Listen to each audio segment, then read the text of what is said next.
And what he wants to do, he being Lemkin, what Raphael Lemkin wants to do at the time, is that he doesn't want this idea of barbarity just to be an idea that's sort of floating among scholars, right? Where within academic circles, individuals might talk about barbarity.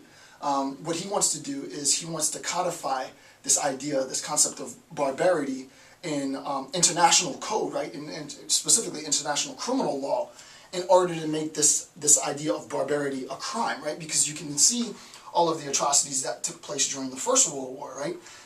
And we recognize from all of the horrors of the First World War just what can happen when nations decide to target and kill civilians, primarily citizens within its own population. So what Lemkin is trying to do is he's trying to codify, right, to make law, to put into code this idea of barbarity. And this is what he says in the following. He says, the crime of barbarity, and this is not what he says, this is my summation of what he's said in various articles and so on. The crime of barbarity inheres within the destruction of a racial, religious, or social group, right? So the crime of barbarity inheres within the destruction,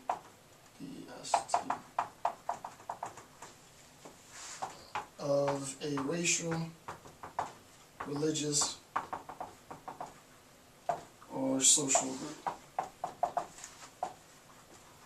Right? Okay, so the crime of barbarity inheres, right? It exists within, it's substantiated within the destruction of a racial, religious, or social group.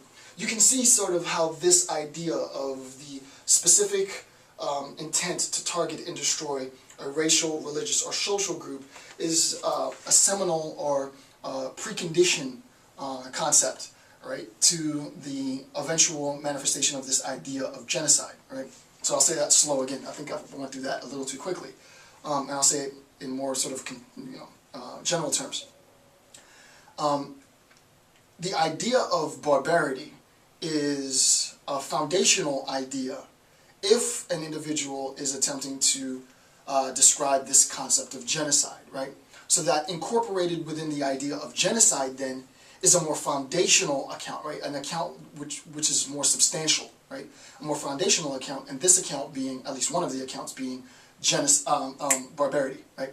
The idea of barbarity is more foundational according to what Lemkin has wrote, though he never said it specifically in these terms, but he presented it as such, right? He presented the idea of barbarity and attempted to get the idea of barbarity criminalized within international criminal law prior to him being able to codify, and others, being able to codify the idea of genocide as internationally criminal.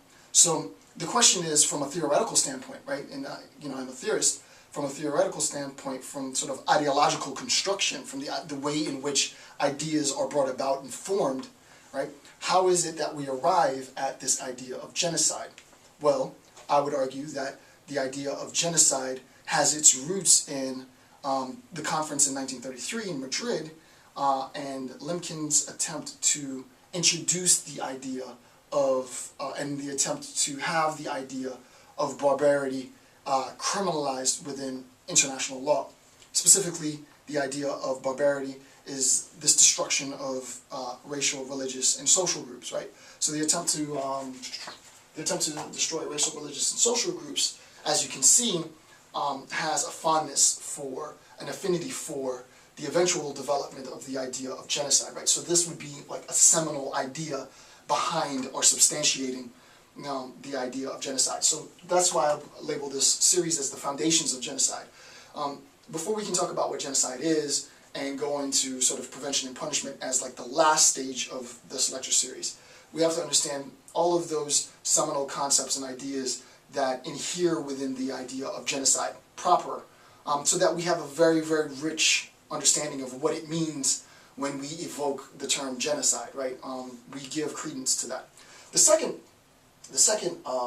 crime that he proposed was a crime of vandalism, right? So the crime of vandalism. He also proposed this during the ICUCL, right? He proposed this through the ICUCL conference in '33. And what he does is he recognizes, and this is just some, there's a lot more behind this, but I'm giving you sort of like the heart of his argument, if you will. You know, we could spend a ton of time going through everything that was presented and discussed during the conference of '33, but the two main things were the attempt to criminalize under international law the idea of barbarity, which we just discussed, and also the attempt to criminalize under international law the idea of vandalism, right? The idea of vandalism, what he says, of what I've written that he said, sort of paraphrase what he said, the idea of vandalism inheres within the destruction of aesthetics works, right? Aesthetic works, such as art and culture, any sort of aesthetic. And by aesthetic, all I mean is those things which pertain to matters of taste, right? Matters of taste. Strictly speaking, subjective or appreciationist accounts, right? So my appreciation of wine, my appreciation of art, my appreciation of music, my appreciation of theater, and so on, right? So that anytime we're talking about the crime of vandalism, basically you can look at it as it inheres within the destruction of aesthetic works of art and culture. Okay, so this idea of the destruction of art and culture isn't necessarily directly what you would interpret as acts of genocide, right?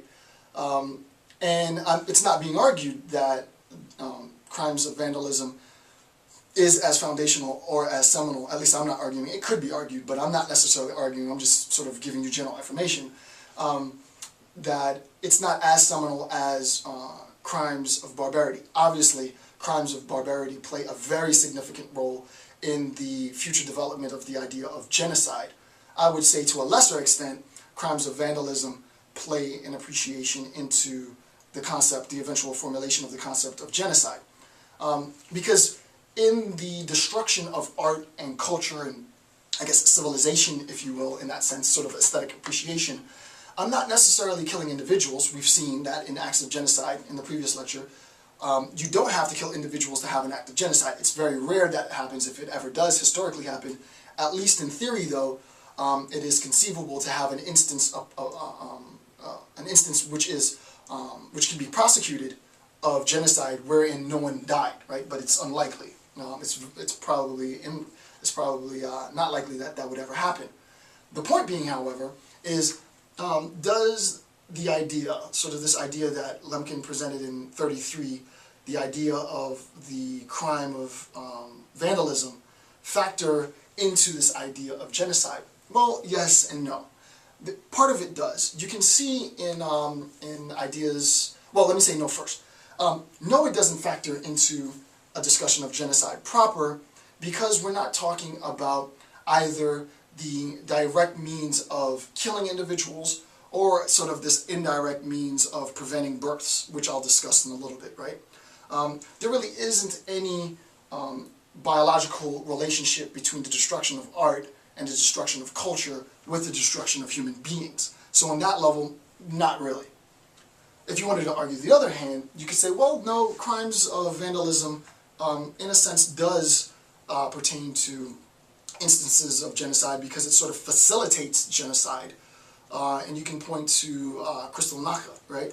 In Kristallnacht of November 9th and 10th, 38.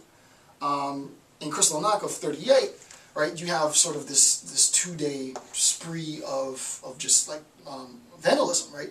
Shops are broken into, paintings are destroyed and robbed, and stores are looted. The looting and the destruction of property was specific to targeted populations, right?